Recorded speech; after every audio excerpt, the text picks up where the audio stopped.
Hey, Terry Troyer, station coordinator, right here at 91.1 WHFC. We'd like you to join us for our spring membership drive, March 6th through the 13th. You can join us by pledging.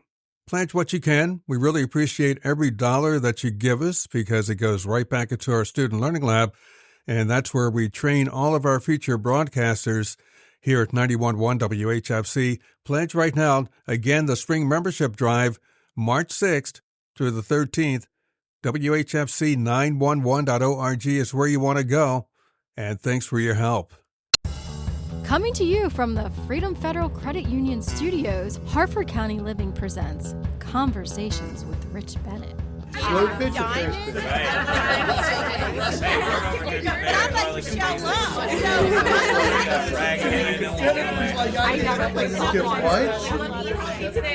It's probably the least sexy part of organizing. No. The truth is, some conversations are hard to have, but they matter too much not to. And today is one of those conversations. I am joined by one of my lovely co-hosts, Tammy Wingrove. And together, we're honored to welcome Christina O'Mara, the founder of the Sea of Hope Foundation, an organization born from unimaginable loss and built on compassion, connection, and hope. After the premature loss of her daughter, Ariella, Christina found herself in a place no parent should ever be. In the midst of her grief, she recognized how isolating pregnancy and infant loss can be, and how few resources exist for families navigating that pain. So instead of turning inward, she chose to turn outward, creating the Sea of Hope Foundation to support families through emotional support, financial assistance, peer groups, and scholarships for surviving siblings. So we're going to talk about grief that doesn't have a timeline, about learning how to live with loss, and about what it truly means to show up for others when words fall short. Those of you listening have heard me say before, especially when I've had with Wendy on how we've talked about Wendy's loss, and then my wife and I lost our first daughter as well. And when we lost our daughter, there was nothing, no support groups or anything around. And I just want to applaud you right away, Christina, because bringing something like this is needed. Absolutely. A lot of people don't realize how hard it is and I don't want to say just for the mother and not just for the parents, right? But if there's other siblings and the rest of the family as well. Yeah, one of the things that we found out through our own accord is when we were trying to find support. Mm-hmm. When you lose through loss from infancy, pregnancy, or toddlerhood, and you're looking for help, the help can be there, but it's in a broad range. Yeah. So I reached out to other organizations, and then it opened up Pandora's box. So I wasn't just focused in the group that fit me. Mm-hmm. I was focused in a group of loss of children that ranged anywhere from pregnancy all the way to adulthood. Yeah. And it was a very scary road to walk down. And, when you leave the hospital, they're depending on where you're at. Right. The hospital provides a bereavement box, which we actually supply to the hospitals as well. Okay. And then you're given papers. And the last thing that I thought about was looking at any of the papers that it was given. Yeah. And when it was time for me to go back to the papers, they really weren't as helpful as what I thought. I wanted something for people to be able to say, okay, it's clear what we do. Mm-hmm. It's simple. We offer services for infancy, pregnancy, and early toddlerhood loss so that those families didn't have to get that extra trigger, extra overwhelming emotion of outside of that, where they can just come and they can say, I lost my child in the early stages of pregnancy, or I lost my child here. And we have those tribe. We call them our tribe. Yeah. We say it's a crappy club to belong to, but the members are amazing. You have your tribe that understands but doesn't understand. Because after losing my daughter, I used to say, oh, I understand how you feel. After losing her, I don't say that anymore because Everybody's different. Everybody's different. Yeah. We could go through the same path. We could go through the exact same situation, but your grief and my grief are never going to be the same. Yeah. You can relate.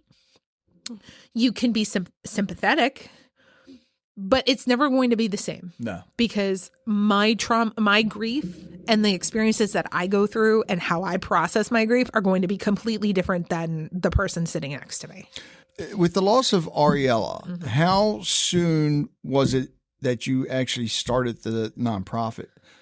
Or actually, better yet, when did you first think about it? So when we lost Ariella in April of 2018, okay. I was devastated. I spent a lot of my time just kind of just being in my own emotions. And I was dealing with triggers and how to navigate and trying to find the right area where I could fit in to help me. Because I'm physically asking for help, but I'm not getting the response back that I needed. I wasn't getting that response back. So especially when I tried to turn to family members. Now, mind you, when you suffer a loss, family members come out of the woodworks and they're like, oh, it happened to me. And I'm like, okay, well, what helped you? And they're like, well, we just kind of kept it to ourselves and we didn't talk about it. I'm like, I can't do that. No, I can't do that on the sake of my own personal mental health.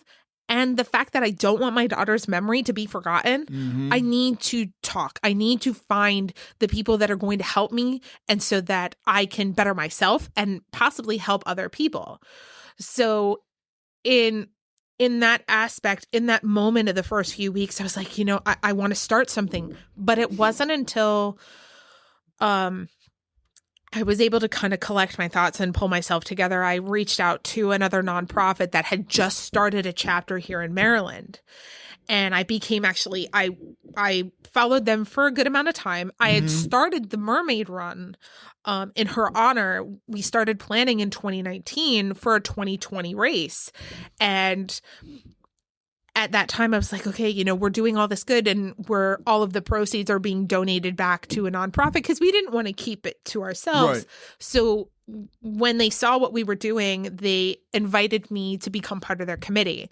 So I ended up being part of the committee that was a infancy and pregnancy loss organization here in Maryland. The problem with them was that they were more outside of Harford County, outside of Cecil County. They were further away. Right. And at that time, I think one other person was the only representative here in Harford County.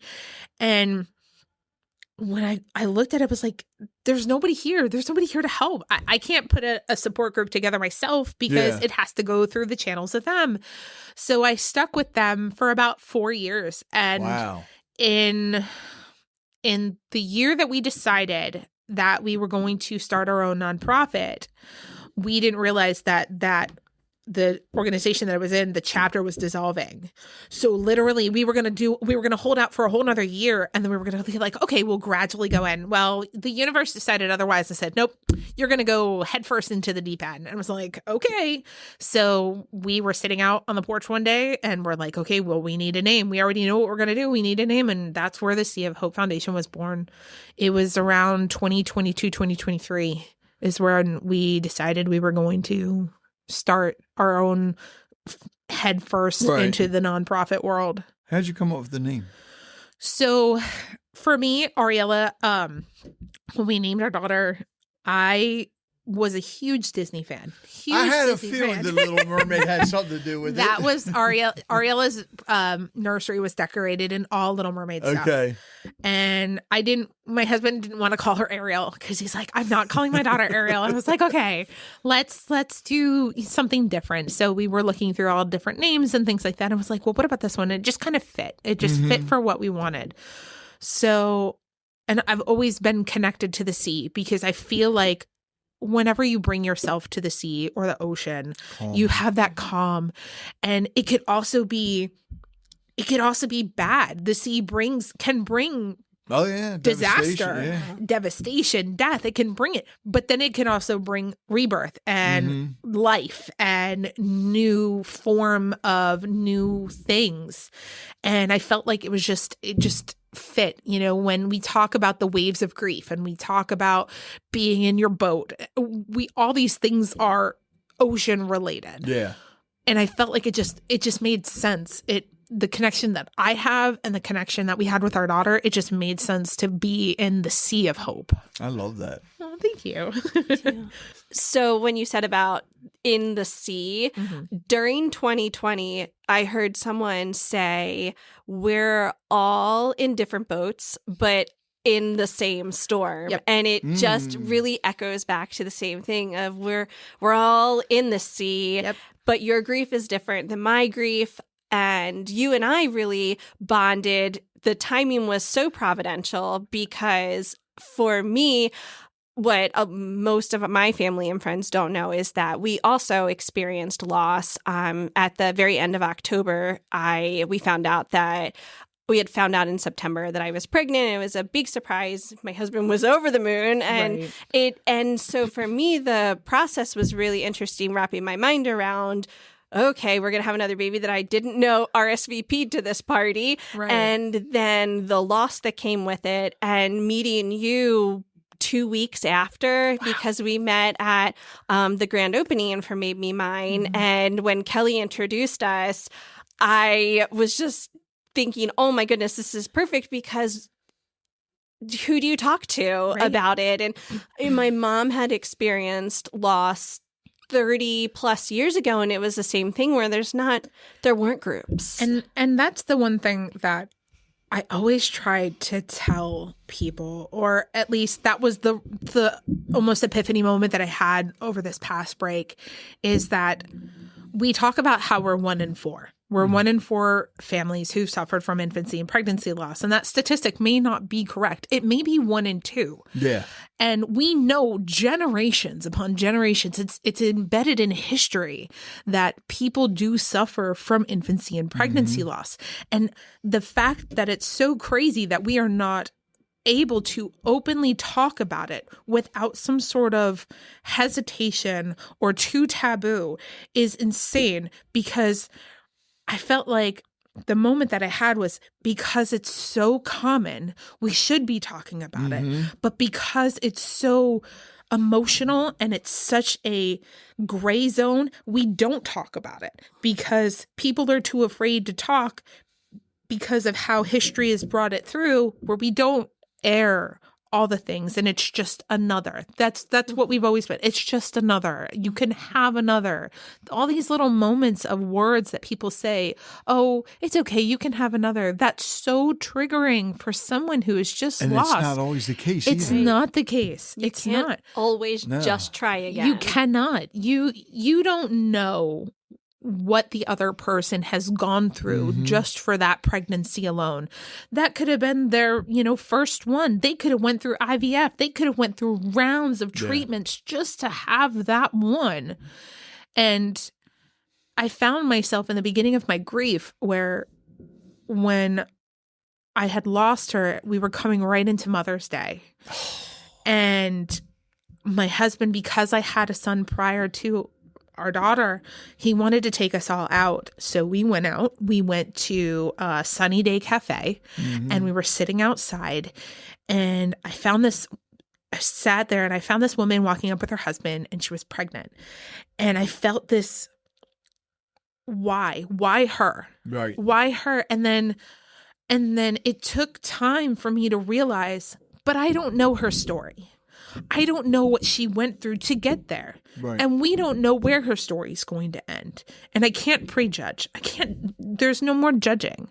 So when you go back and you look through decades of people just keeping to themselves and not bringing it to the forefront because they don't understand how common it is, but how uncomfortable it makes people. When you put those two together, you're going to have that, let's just keep it to ourselves, because you have that unfortunate unbalance of, I want to tell everybody in the entire world, but I don't want the response where I have to feel like I have to defend how I feel, because not only am I defending how I feel, I'm defending the memory of my child.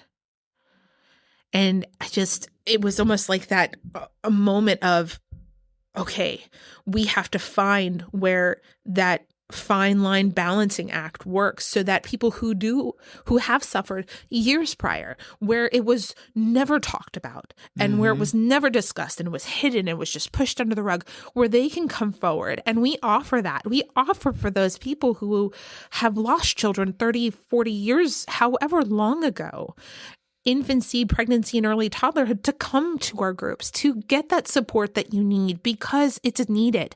Because no matter when you had your child, when you had your pregnancy, it stays with you forever. It doesn't go away. It doesn't vanish. It doesn't get pushed under the rug. It happened. And not everybody likes to be as vocal as I am. Some people just kind of like to be around those who have experienced it so that they know that they're not alone. And that's the one thing that I remind everybody when they come to me. You are not alone. You did nothing wrong. There was nothing that you could have done to prevent what had happened. My husband, in the world of this, a lot of people tend to rely on faith. My husband is not so much a religious person. So when everybody kept telling us it happened for a reason, it wasn't a reason, or it wasn't anything that he wanted to accept. There was no reason for it. My husband has come to the wonderful words that he says, it happened the way that it happened. There wasn't a rhyme. There wasn't a reason. It just happened. There's nothing that we could have done to prevent it. There was nothing that we could have done, or we have done everything that we could have up to our capability to try and help the situation. But everything else was just out of our hands. Yeah. So that's where I sit on that, that not pedestal. That's where I sit on that moment of just saying, I'm here to tell everybody that no matter what, you can talk freely. We lift the veil. We say, you don't have to walk on eggshells around me. If you tell me you've lost a child, I'm not going to be like, oh my God. And then my face will change, because that's the one thing that happens when we talk to people is when, we say, they'll ask us, how many children do you have? That one question. And you're like, oh, okay, I'm about to make this person's day very bad, and they're going to look at me differently. So when I say, I have the children that I have, and I have one that's passed away, their facial expressions change. They don't know how to continue to go further with the conversation.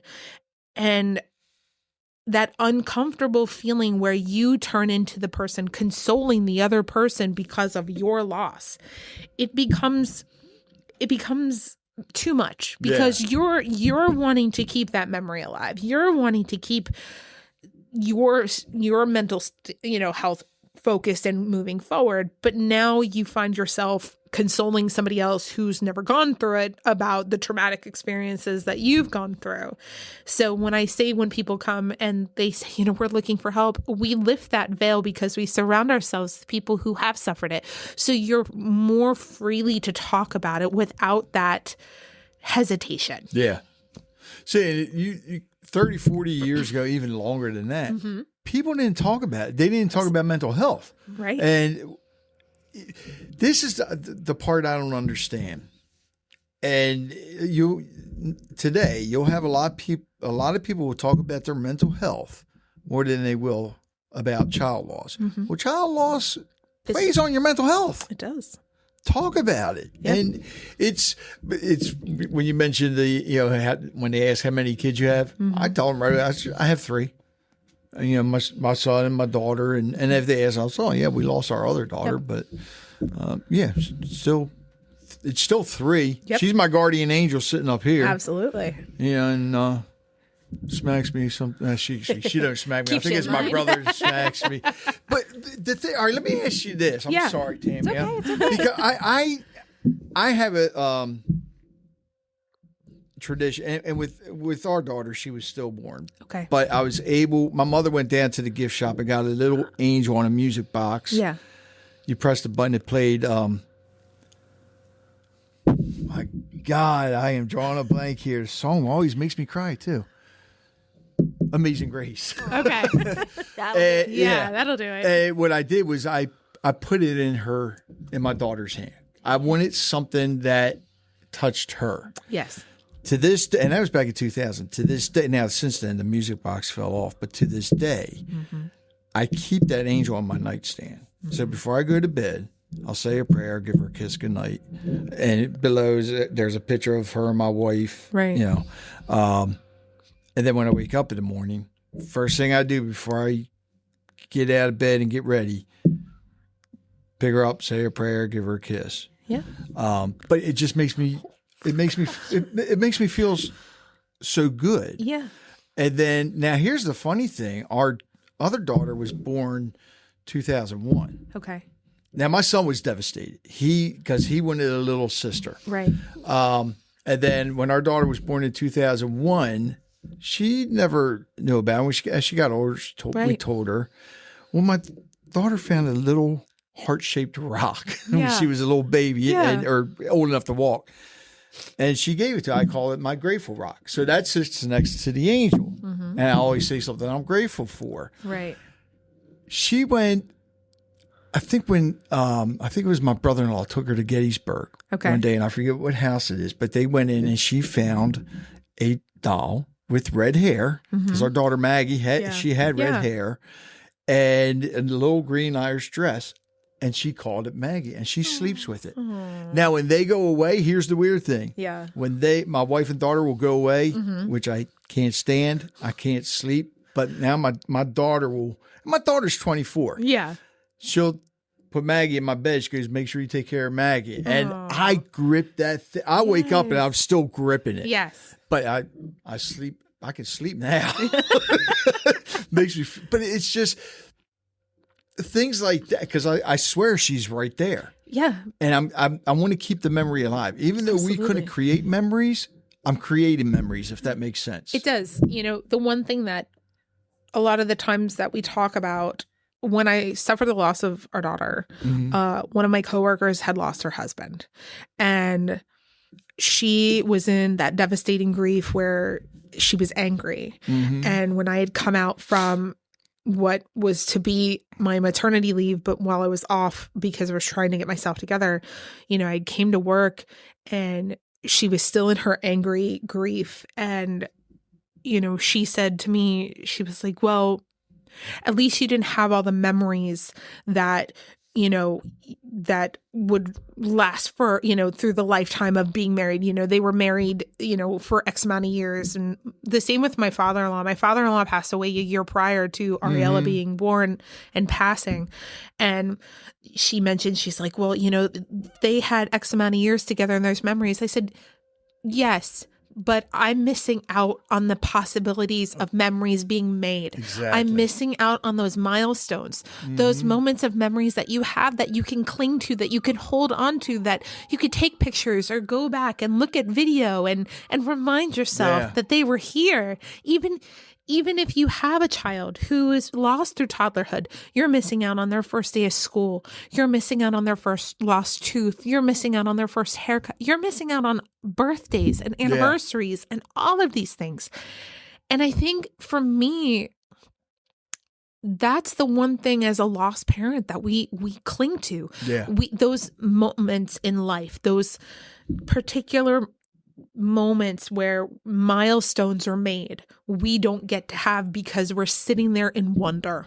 We're wondering what they would be, who they would be, how they would be, and what they would grow into. When you, I don't, maybe I'm just weird. This happens with me, but do you ever have dreams of her older? So for me, that was like one of the things that I always wanted. I've had dreams of family members who've passed, and I've asked in the beginning, and when it was new, I was like, please give me a dream of her where I know she's okay, where I know she's like, I can physically see something where, and it's not as vivid. Right. I get more of this feeling. Okay. So for the longest time, because of the reason that we lost our daughter was called incompetent cervix. It's when a healthy pregnancy is formed, but the cervix is so weak that as the baby gets bigger, the cervix tends to open, and which causes premature labor. So the opening to where she's supposed to be safe is starting to open, and she's coming out on her own. Oh. And it affects 1 in 100 women. And for the longest time, I blame myself, because I blame myself saying my body failed to carry my daughter. Right. I carried my son, no problem. But there were signs during my firstborn's pregnancy that I, not as a doctor, should have seen and said, these were reasons that maybe we should treat the next one a little bit differently. And there's no rhyme or reason to incompetent cervix. It could happen to anybody. Right. It could happen on your first. It could happen on your fifth. It doesn't matter. And I blame myself for 5 years. I woke up on the 5th year, and it was like she had come to me. She said, okay, mommy, it's enough. Stop blaming yourself. It's enough. And I just had this overwhelming calm, this overwhelming relief of saying, you know what, she's right. Yeah. I can't keep blaming myself. I did everything that I possibly could to try and save her. She was born on the 28th of April. And no, I'm sorry. I have a lot of birthdays in April. So she was born on April 27th. That Monday we were supposed to go in for our anatomy scan, but I wanted to do something special. So we wanted to do a gender reveal party, and I hired an ultrasound tech to come to our house to do the scan for us to see what we were having. And that's when we found out we were having a little girl. And we were supposed to go for the gendered anatomy scan through the normal route on that Monday. And that's when everything kind of took place. My birthday is on the 24th of April. I spent my birthday in the hospital at University of Maryland in Baltimore in what's called Trendelenburg position for the entire week. That means my whole body was upside down, like hanging upside down. So my head was down and my legs and my whole body was up. And I had to stay in that position to eat, to drink, to use the restroom. For a week? I was in there for a week. Mm-hmm. Wow. I was in that way for a week because the thought process to Trendelenburg position is they give you the medication to reduce the fluid, and hopefully gravity moves the membrane back into the cervix so that they can go in and tie the cervix so that nothing's coming back out, to give it more of the natural effect rather than them trying to touch it. Because if them trying to touch it, you have the possibility of rupturing the membrane, which could cause your water to break and labor too. So I spent my birthday in the hospital, and it was such a up and down moment, because on the day of my birthday I was supposed to go in for an ultrasound to see if the progress had worked. Right. And we got to the ultrasound and we knew what we were looking for because we had been shown before what the cervix looks like open and what it looked like closed. So we got to the ultrasound, and my husband and I were looking at each other and we're looking at the screen. I was like, this is it. It closed. The membranes, everything is back. Like, let's go. I was feeling happy. I was feeling excited. A sigh of relief had come onto me. Mm-hmm. And they're like, okay, well, the doctor's going to come in tomorrow morning to see, what we can do to review everything. The next morning, the doctor comes in and she's looking at me and she's like, how long has that happened? I'm like, how long has what happened? What are you talking about? And she's like, you're leaking. I'm like, leaking what? Like, what am I leaking? So apparently the ultrasound was wrong. It gave a false positive, and I was actually leaking fluid from the sac. And so at that point, on the 26th, we had to make the decision on what we were going to do. I was willing to fight. I'm like, look, I don't care what it takes, because I've heard of people who have had their water break, but still go on to have healthy pregnancies. We were at 20 weeks, and it's 24 weeks for viability. I said, I don't care how long you have to stay upside down. I'll do whatever you need me to do. And the doctors had come in and they were like, as much as you want this, there's a possibility of you having an infection and having sepsis. And at that point, there's a possibility of you dying along with your daughter. And having to make a decision like that is just unimaginable. And the worst part about it was we made that decision at 10 o'clock in the morning on the 26th. And because the University of Maryland's labor and delivery floor were two separate floors, they didn't have a delivery room for me available to go up and do it. I spent all day crying because she's still like, I could still feel her moving. Yeah. I could still feel it's just a normal pregnancy. I could still feel her moving, still feel her, doing the normal thing. And I'm just crying. I'm crying and crying and crying. They did not move me to labor and delivery until 11 o'clock that night. And I had already had a headache from crying so much, from exhaustion. And I'm like, I don't want to deliver my daughter and be so exhausted that I pass out. So I had asked for something to help me sleep. We got up there. I slept for about 15, 20 minutes, and they said, okay, Miss O'Mara, we have to figure out what you want to do. And I'm like, I don't want to do any of this. I don't want to do this. Like, this is not what I want to do. And then they're like, well, we have to, this is something we have to do. And just like my son was born in 15 minutes. I had full-term pregnancy with him, and he was born in 15 minutes. Wow. With my daughter was the same way. I said, the minute you break my water, she's going to come out, and she's going to come out fast. And my water broke and she came out, and I spent what felt like seconds with her was hours. And it was 1-something in the morning when I delivered her on the 27th, and you just,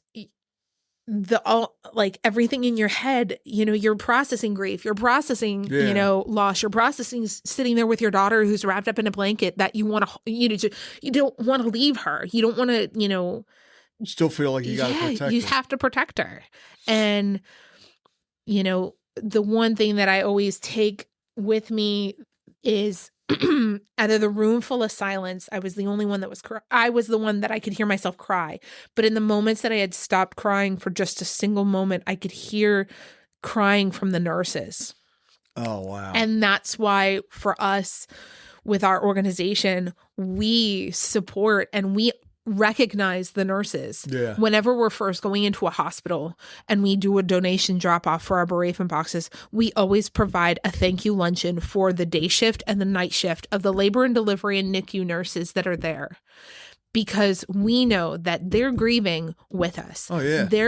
They've been with you that whole route, and they want to see the other end with you. But when it's a devastating end, they're there with you at ground zero. They're there crying with you and holding you, taking care of you, and going through their own emotions. So, from that day, I always take certain things away with me. There's a moment that you could see where the nurses were taking photos of everything, and at that time, I was like, I don't want to remember. And I'm so glad that I did. I'm so glad that they gave me that, because there's a moment where you could see where I physically just am gone from myself, from my soul. I am just a shell at that point. And you could see my husband trying to bring me back, and he brings me back, and you could see the pain, and you could see everything in these photos. And before they brought in their camera, mind you, it was like 1-something in the morning. They took my husband's cell phone and they wanted to get photos of us. And we were in Upper Chesapeake, or we were in University of Maryland. And the way that they have their labor and delivery unit is it's inward in towards their little opening area. Mm-hmm. It's not facing outside. There's no daylight or anything, and all the lights are off. And the lights are off in our room. The only light that we have is from the light from the hallway, which is about a good 10 feet away. And I'm sitting there while they're taking these photos, and I'm crying because I know that his crappy little cell phone's not going to take great photos. And we get back home and we're looking through the photos, and it's of myself and my husband, and we're holding our daughter, and they're just, you can see the look on my face, and we're just devastated. And the one thing out of these photos that my husband cannot explain, that I cannot explain, is there is a natural light behind us. And my husband, again, is not a religious person, Right. but he cannot explain himself what it is, because no lights were turned on. There was no glow from anything. There wasn't even a flash from the cell phone. It was just this natural, almost light behind us that was there. And we can't explain it. And to this day, I just, when you say, have you had those dreams? I cling to that, because I'm like, there's something there, and she's there with us. She's there with us every day. Through everything, I try to remember the good moments out of the bad. So when you say, if you had memories or if you have dreams about them, it's not so much dreams. It's so much more of like, I could feel them with me and I just can't explain it. Yeah. And my husband, we visit our daughter every week. She's buried at Baker Cemetery in Aberdeen. It's across the street from the Ripken Stadium. Okay. And we visit her every week. We decorate her stone for every holiday. We go up there and celebrate her birthday. And whenever I get too long in my week and I haven't seen her yet, I tell my husband, I'm like, she's probably mad at me. I haven't come and seen her. And my husband's like, she's not there. She's there, but she's not there. She's with us here. So for him to say that, it's just very, very comforting. And then Yeah. You're listening to Conversations with Rich Bennett. We'll be right back. I have to tell you about one of our community's best resources, Harford's Heart magazine. If you're all about living local, from the stories and events to the businesses that make Harco special, this is your go-to magazine. It's literally Harford County's only truly local lifestyle magazine, connecting you with everything happening right here at home. Each issue is packed with community events, local eats, fun things to do, spotlights on neighborhood businesses, and stories that capture the heartbeat of our county, from Fallston to Havre de Grace and Bel Air to Powellsville. And best of all, you'll find it for free at hundreds of spots all across Harford County, restaurants, shops, libraries, and more. Or read the interactive digital edition anytime online. So support local, stay connected, and keep it local with Harford's Heart magazine. Check them out at harfordsheart.com. We talk about how siblings go through the whole thing. My oldest, who's 14 now, he was going into kindergarten when all this happened. Oh, wow. And he was so excited to be the big brother, and my older stepsons were excited because there was no girls. There were no girls in the family, and we're going to get this sister, and we're going to protect her, and we're going to do all this. And, and so when we had to come home and explain it to our son, who is going into kindergarten, that his sister's no longer here, it was so hard. We didn't have the resources to help us, to guide us on what to say, on what to do. Yeah. So now that we have found a way to help families explain to their children easier ways so that they can cope with their grief and be able to have a guide to explain it to their children, no matter what age that they are. So it gives them a little bit of less of it gives them more of a buffer and less of a trauma triggering experience. So my 14-year-old, he talks about Ariella as if she's here with us all the time. And our little guy who came along, which is considered a rainbow baby. Any baby born after a loss is considered a rainbow baby. Our little guy, because we talk about her every day, all the time, he wishes he could be with her, but he understands that she's not here.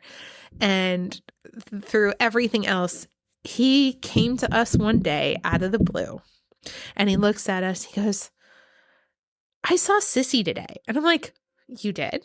Okay, tell me, where did you see her? She lives on the moon. And I was like, okay, Sissy lives on the moon. I can work with this. I can do this. So every night when he sees the moon, he blows it kisses and he says, hi, Sissy. God. And he's in the corner of the house where the moon comes up from the front and it comes up from the back and it goes in the front. And he has a clear cornered window. So all he wanted for Christmas outside of video games, he wanted a telescope to see Sissy, to see her closer. So Santa brought him a telescope for Christmas. Do you by chance have the book Goodnight Moon? We do have Goodnight Moon. We do have Goodnight Moon. And that's one of the things that we do for our bereaved sibling group is we pick a book a month that helps with providing ways for families to explain loss. Yeah. One of our top 3 that we donate to the hospital is My Sibling Still, Dear Star Baby, and When We See a Rainbow. Each book that I don't think I've ever heard of either one of them. Yeah. All of these 3 books are age appropriate. So you have When We See a Rainbow is for toddlers. It's a bright color picture book and it shows the rainbow. It shows like feathers and bubbles and butterflies, all these little signs of things that we can't see, but they're still with us, right? We can see them, but they're not physically there, right? My Sibling Still is one of our favorites. It talks about how whether you come from a family of loss that has been before a child been born or after, that they're still with us, that they're with us and they're always with us. Dear Star Baby is from a perspective of a big brother who's preparing for his younger sibling to come into the world and something happens. And they talk about mommy had to go to the hospital and now, they were preparing for everything just like we were. But then, mommy and daddy came home and their sibling is not with them, but they talk about how it's their star baby, that their baby is up in the stars. So, wow. Yeah, we do a book a month for our support groups for the siblings so that if there's any time where a family or a parent, and we make sure that we announce what book we're using. So if there's a parent that does like the story that we read, they can go back and say, I really like this book and I want to purchase it. So, yeah. And it's so important with the kids too, because you're teaching them that there's not a timeline for grief. Right. There's not the baby didn't come home from the hospital, or the baby did come home from the hospital, the baby died as a toddler. There's not a timeline for this. There's not a timeline for the parents. Grief doesn't just end. It doesn't. And so I like that it helps them to, it's okay. We have all lost this as a family. And I think for the moms too, we tend to keep things, like you were saying, for so long it was isolated. We wouldn't talk about it other than, with our partner, it wasn't a thing that you talked about. You don't talk about it to your friends. You don't share it with many people, but say their name, talk about them, let them live on. It doesn't matter how far along you were in your pregnancy. For us, we hadn't made it quite out of the first trimester. So things were very early. We hadn't even said anything to our kids yet because it was so early. And not that it's a thing that we won't bring up with them, but I love that there are books that we can share with them as they get older and let them know it's okay. And this is a thing that happened. We call our baby Charlie because we didn't know if it was a boy or a girl. Right. And my husband's name is CJ. He's Charles. And so we had said we'd call this one boy or girl Charlie. I love that. So, that works. Yeah. Talk about them. One of the things that I love seeing with our bereaved sibling support group is when my oldest and my little one went to school, and they would talk about their sister, and the kids around them didn't understand. Yeah. So they were like, well, what do you mean? What are you talking about? Like, how does that, how do you, all these, and when they try to explain, but when you see them in the group, it's almost like the shield is gone. I can talk freely and no one's going to sit there and ask me why. Right, trying to wrap their minds around it and understand And they all get it. They become connected and they've formed their own little friendships with the group. And my little guy, he's so excited. He's like, are we going to sibling group? I get to see my friends. I get to see all these other kids that are similar to me. And we all have siblings that are here and that are not here, or, you know, and it's just, it makes me so happy that they have that connection, because when you do go into the world and you have, just like us, adults that are so blessed of not having to go down the road that we had to go down, and you don't have to walk on eggshells. I want the new generation to be able to come through and say, it's okay to talk about this. Absolutely. We're okay to talk about this. And having that, being able to focus in that path, it just brings everything full circle for me. I want to add something to that too. Sure. And I mean, thank God this didn't happen with us, but also for those that are going through child loss, it is also okay. It's not okay. You should talk to your partner as well, because there are a lot of times that partners will not speak. Yes. With each So other. correct. One of the things that I was so worried about in the beginning of the loss is that I was going to be blamed, that I felt like my partner, my husband, was going to blame me because of the loss, because I blamed myself. Right. And you have that statistic out there that families that do suffer from losses do end up a lot of them don't end up staying together.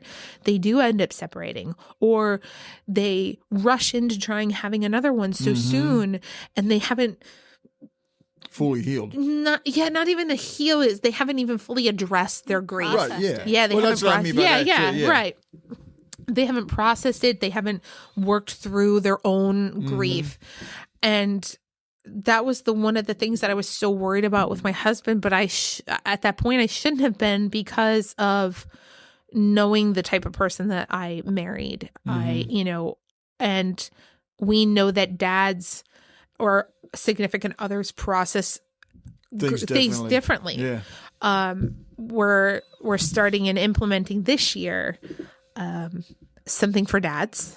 I'm going to be making the phone call today, the Hatchet House in Aberdeen. Oh, okay. So where dads can come out and just kind of be, where they don't necessarily have to talk about anything, but they have an activity to do and they get out their frustration, whether it's physical or just want to sit there and just chat with somebody, to again, lift that veil, lift that shield of being so guarded, because my husband is the type of person that pushes everything down, and he's so worried about everybody else and wanting to make sure that everybody else is okay that he'll put his feelings on the back burner. And then there will be days where it bubbles over and we're trying to pick up the pieces of, what's bothering him or how bad of a day he's had. And having that support from that significant other it's beneficial for both. Because when you don't have family, or when you don't have friends who understand, and you do see when you lose a child or a pregnancy, your friends tend to become different. Just like when you would have a normal child and they're alive, and your friends tend to change because of the path you're going down. It's the same thing with losing a child. Your friends tend to change. They tend to not want to talk about it, or family members don't want to talk about it because it's just too much for them. It's too much for them to accept the grief. And when you go into it, you're not thinking about it in the grief, you're thinking about it in that remembrance. Right. Like, I want to share my child with you, not so much of the loss of my child, but the memory of my child. Yeah. So every day I say to myself, I hope that she's looking down and pointing at me and saying, that's my mommy. Like, look at her do these things, and that's my mommy. And then there'll be times where I'll do something and my husband thinks it's crazy and something will happen. So one of the big kicks is that every time it's her birthday. It's always windy. It's always windy. And I want to bring all these decorations to the cemetery. And my husband always says, she doesn't want all the balloons. She doesn't want all these balloons. She's telling you and no. I'm like, I don't care. I'm bringing them up there anyway. Because that's our job as a mom. Yeah. We embarrass our children. Yes. So, Ariella, you just need to get used to this. Yeah, My you embarrass the favorite thing. husbands too, just saying. Yes, that is one of my favorite things, to embarrass my children Yes. and my husband. If I Yes. don't get an eye roll Yes. daily, Right. it's not a complete day. So, So- you're making her eyes roll. It's okay. So I'll bring all these balloons up to the cemetery. And he's like, she's telling you she doesn't want them. And I'm like, listen, it's her birthday and I'm going to bring everything up here. And it'll be the windiest day of the entire year.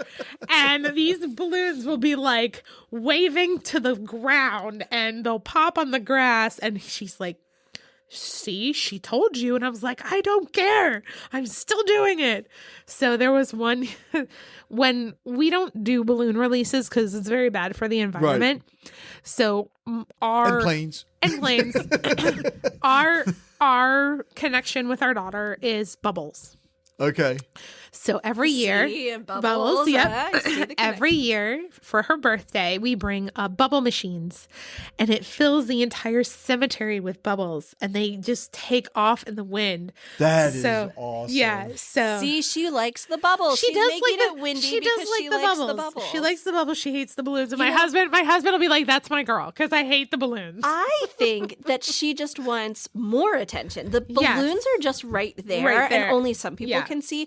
I think she's saying, "Hey, everybody, Yeah, here it's my I am. birthday." It's Yeah. my birthday." She wants all the people Everybody to be to see. celebrating. Yeah. You watch. I guarantee you, Man. those traditions will change. Yeah. With our daughter, now I'm not big on going to cemeteries, but my wife will go to the cemetery on June 23rd because that's when we lost her. Mm-hmm. Okay. Put the flowers there. But every St. Patrick's Day, Yeah.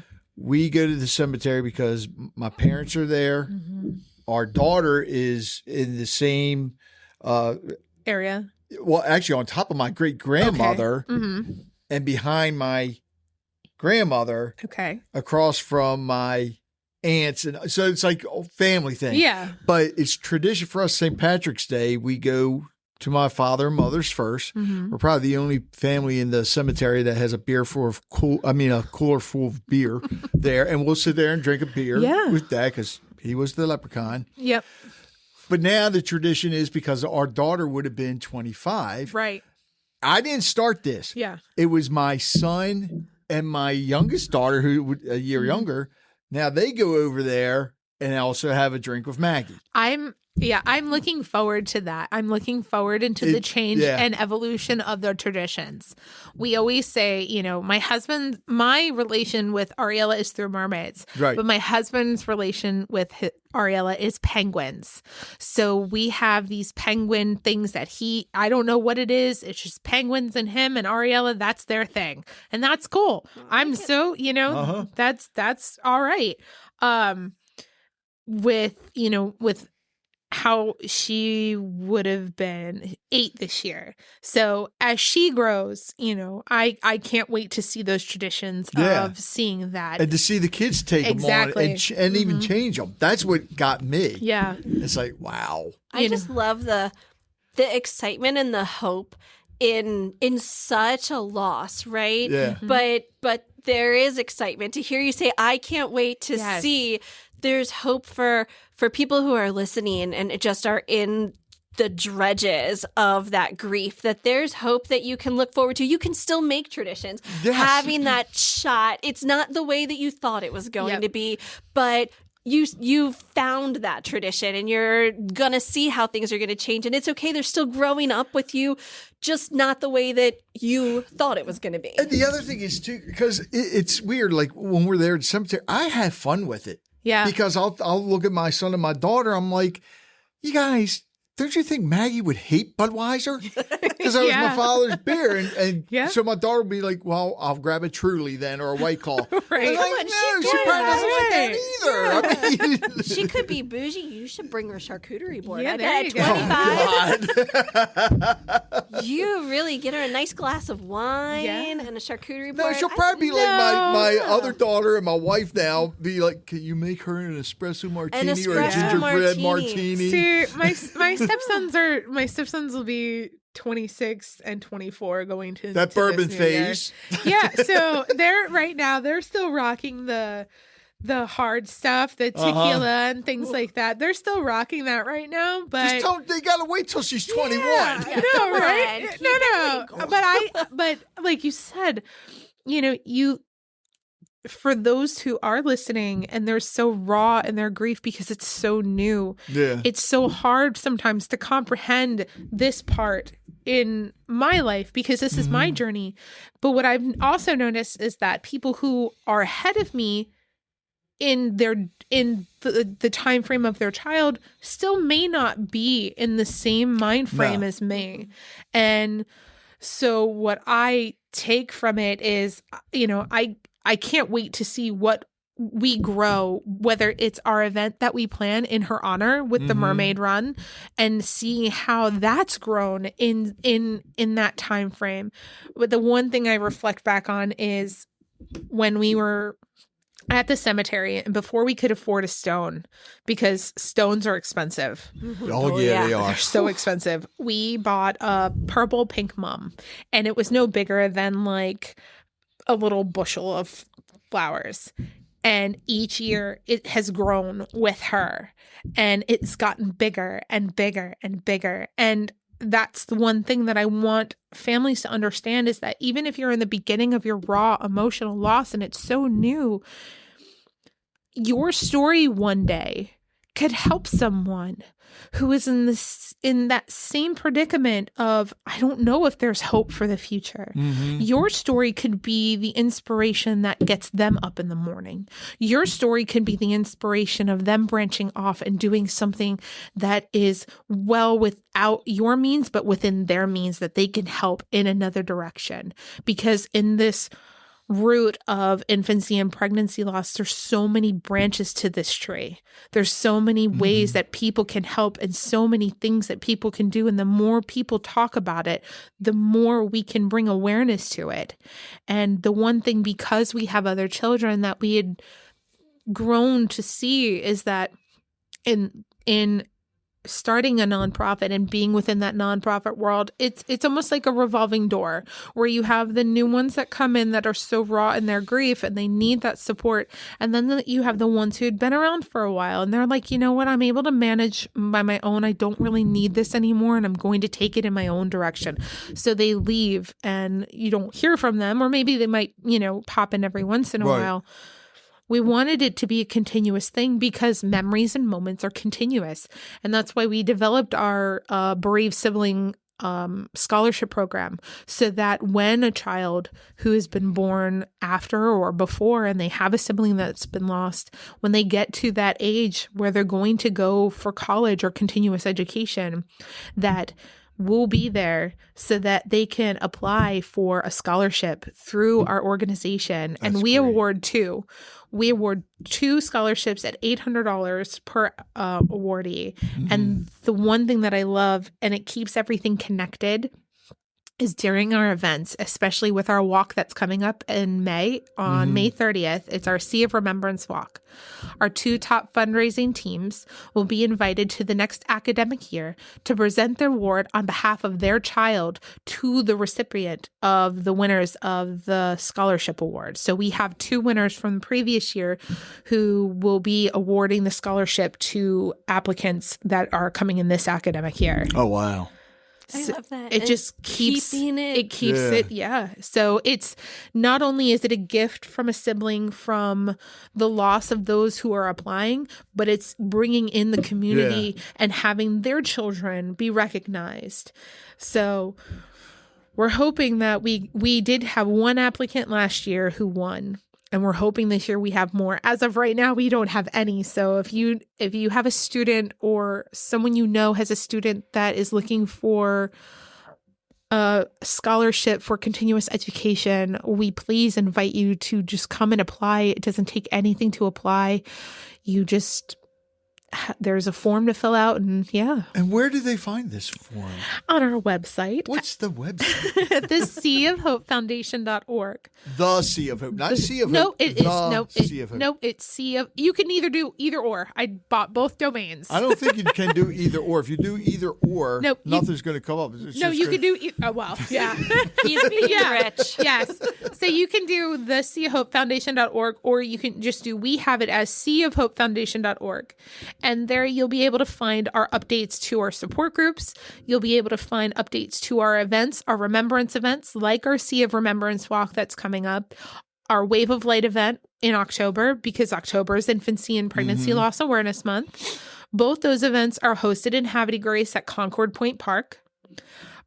We host our yearly Mermaid Run in Aberdeen and Under the Sea Bash in Aberdeen in August. And all of the funding that we receive goes right back into our organization, where we're able to give back to the families. In this past year, we were so honored to have the connection with the Brandon Tolson Foundation. Oh, yes. Candy is amazing. Yes. Candy and I talked and we teamed up, and for the families that do go to them who have suffered from infancy and pregnancy loss, because we have that specific help, that specific reason, and we can gear towards that. We've been able to help more families last year in the month of October and November than we did in our entire first year and the year before. Wow. That's wonderful. But with that is a double-edged sword. The money has to also come in for us to be able to help. Which means people need to make donations. They do. And sponsor the events. Yes. Sponsoring is a big deal. We take that as a very big deal, because we want the community to recognize that these organizations, these businesses, whether they're local or big, are coming to help. And they're coming to help an organization that is helping the community, whether it's here in Harford County, Cecil County, or the surrounding areas.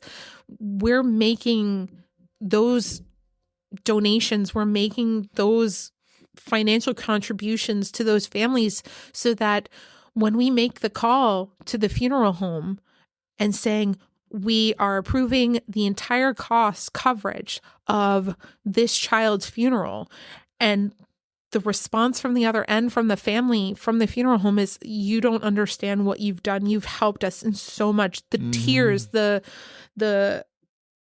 just pure understanding and funerals aren't cheap. They're not cheap at all.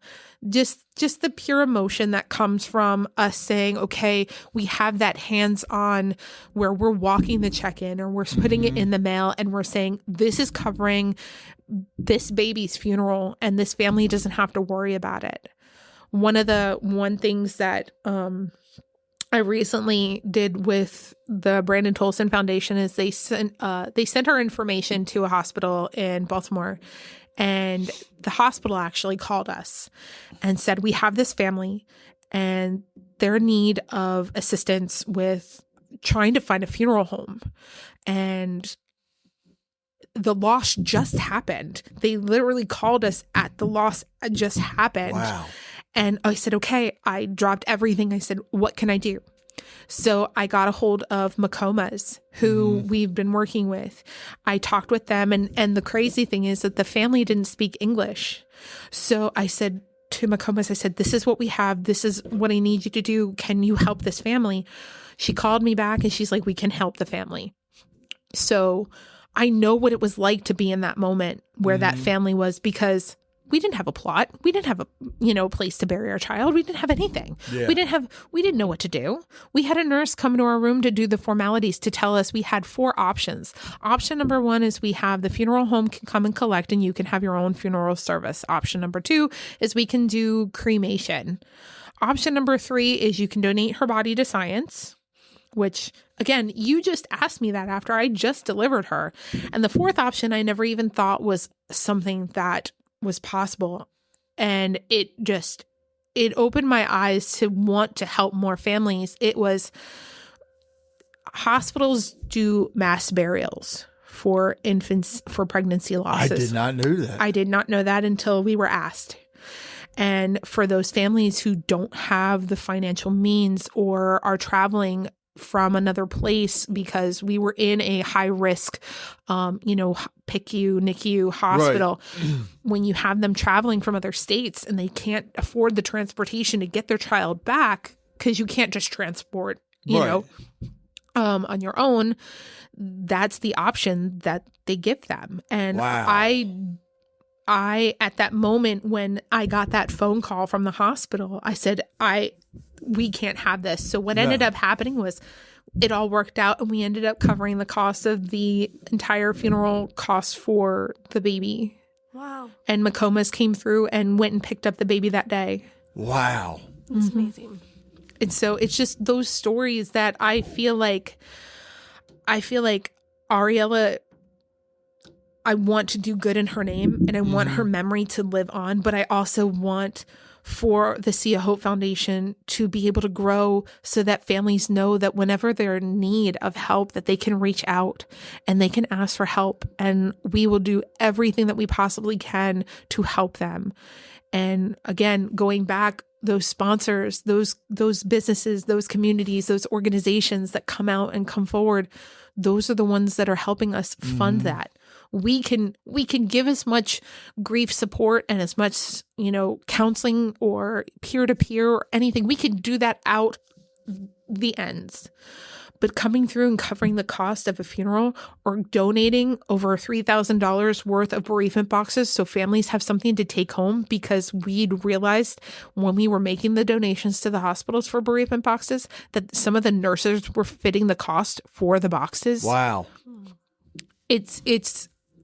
That's the reason why we're in this path, is to help them. That's just the one thing, if not many things, that we just want to do to help our community, to help others, to be able to go out and say, we're here to help. You're not alone, and we will help you in any which way we possibly and physically can. It's like, I love the name Sea of Hope Foundation, but it's almost, to me, sounds like a pond, because, at the sea, you got the waves coming in. Mm-hmm. But with a pond, you drop that pebble or whatever in there and you get that ripple effect. So it's funny you say that. Which is what you guys are creating. I want to say from the parents to the baby, to the nurses, to the siblings. It's funny you say that, because our quote, our catchphrase under all of our stuff is turning waves of grief into ripples of hope. That's what our little quote is underneath all of our stuff. Isn't that nice? Wow. Somebody must have told me to say that. Holy cow. It was Maggie. Yep. It could have been. Could have been. The one thing that we differ from a lot of other organizations is that we have more of a hands-on approach. Mm-hmm. And we invite not just the parents to come out and seek help. We invite family members, aunts, uncles, cousins, grandparents to come out, because we want to give them the correct education of what to say and what not to say, to say, it's okay, it's not taboo anymore to talk about it. And if you want to honor your niece, nephew, godson, goddaughter, however, it's okay. Mm-hmm. It's okay. There's nothing wrong with that, because there's no right or wrong way to grieve. There's no timeline to grief. And having that opportunity for them to be able to come out and support their family going through that loss, that builds, that what makes the journey of this so much more, because you have that network of support. Because if we're not there, which we rarely ever are, you have someone in your system, your support to help, to rely on. And we're trying to do that in waves. You are. You are. And I have a funny feeling, because you're still a young nonprofit.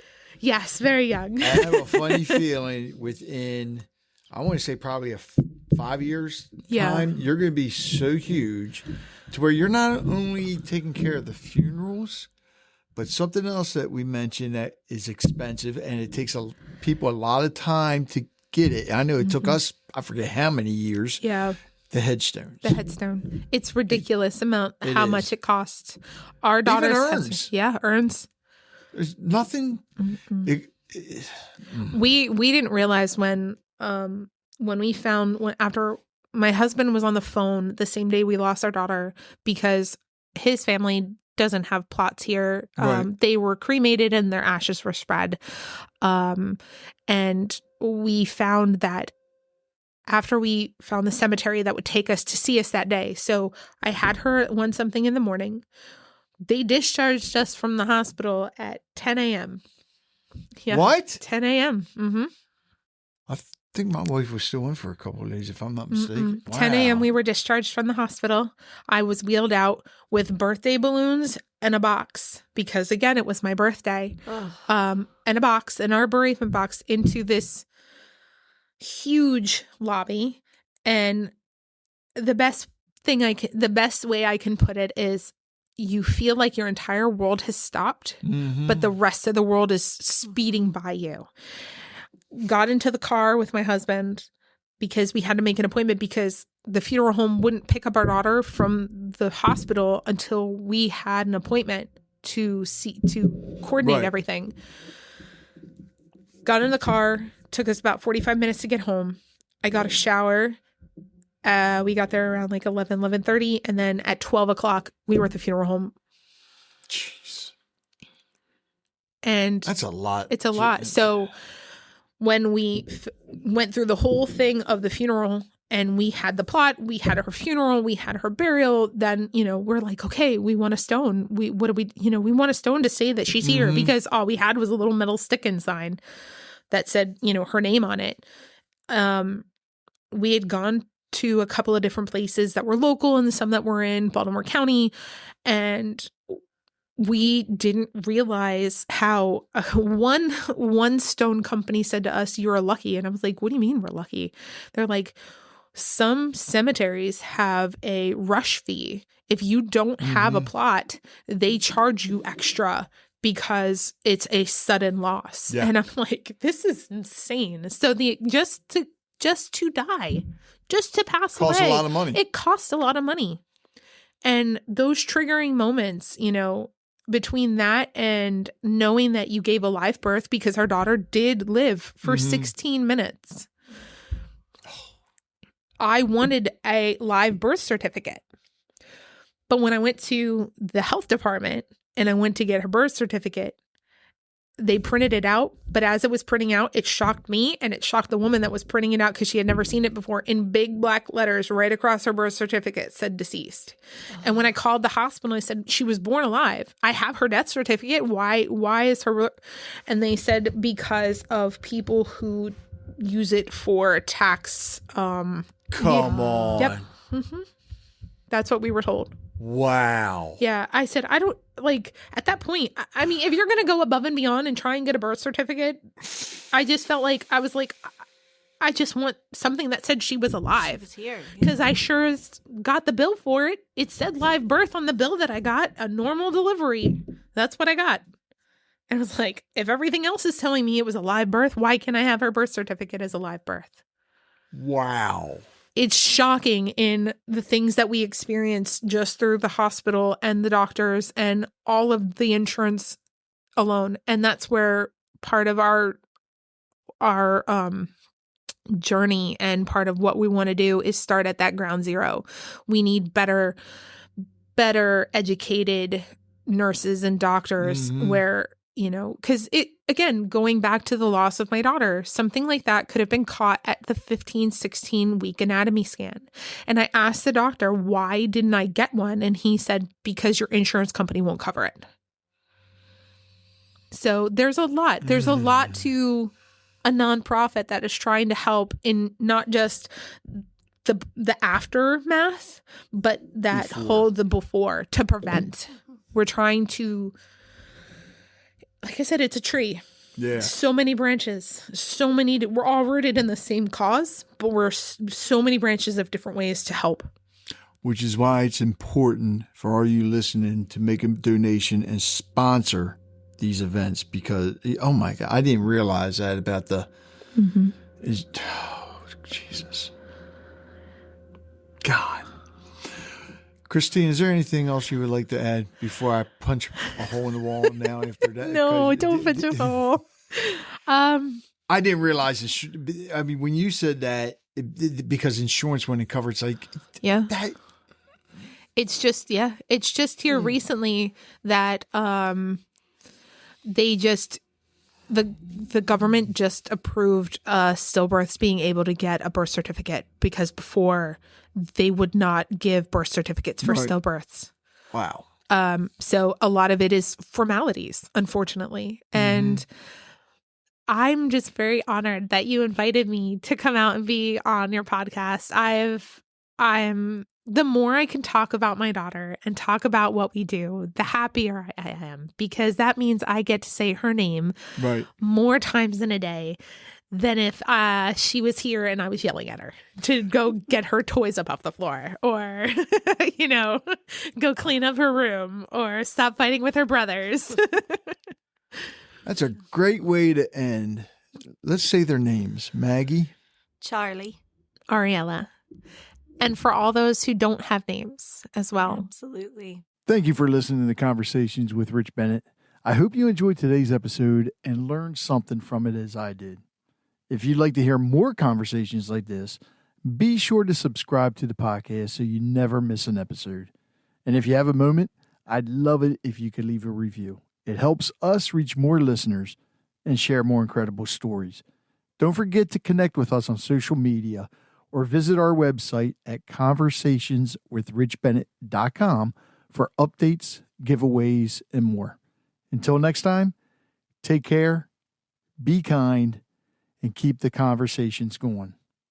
It takes a lot to put a podcast together, and my sponsors help out a lot, but I also have some supporters that actually help me when it comes to the editing software, the hosting, and so forth. There's a lot that goes into putting this together.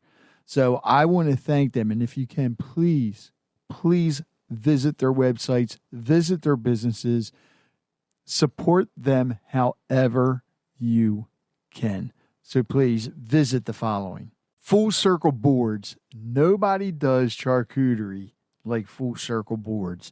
Visit them at fullcircleboards.com. Sincerely Sawyer Photography. Live in the moment. They'll capture it. Visit them at sincerelysawyer.com. The Joppatown Lions Club, serving the community since 1965. Visit them at joppatownlionsclub.org. And don't forget the E at the end of Joppatown, because they're extraordinary.